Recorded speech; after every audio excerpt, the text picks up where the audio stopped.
புதுச்சேரியில் தொடர்ந்து இருசக்கர வாகனம் திருட்டு போவது வாடிக்கையாக இருந்து வருகிறது. இதனை தடுப்பதற்கு காவல்துறை புதுச்சேரி முக்கிய சாலை, மக்கள் அதிகம் கூடும் இடங்கள் உள்ளிட்ட பகுதிகளில் முழுவதும் கண்காணிப்பு கேமராக்களை பொருத்தி கண்காணித்து வருகின்றனர். ஆனாலும் இருசக்கர வாகனம் திருட்டு போவதை போலீசாரால் தடுக்க முடியவில்லை.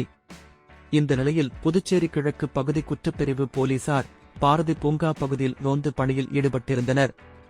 அப்போது சந்தேகப்படும்படியாக வாலிபர் ஒருவர் மோட்டார் சைக்கிளில் அமர்ந்து இருந்தார். அவரை பிடித்து போலீசார் விசாரித்த போது கடலூர் மாவட்டம் ஆலப்பாக்கம் பகுதியைச் சேர்ந்த அப்பு என்பதும் பிரபல பைக் திருடன் என்பதும் தெரியவந்தது. இதையடுத்து அவனை பெரியகடை காவல் நிலையம் அழைத்து சென்று விசாரித்த போது புதுச்சேரி நகர பகுதியில் 11 பைக் திருடி கடலூர் பகுதியில் விற்று இருப்பதாக தெரியவந்தது.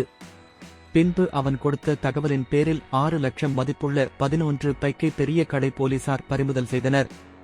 இதுகுறித்து பெரிய கடை போலீசார் வழக்கு பதிந்து அப்புவை கைது செய்தனர்.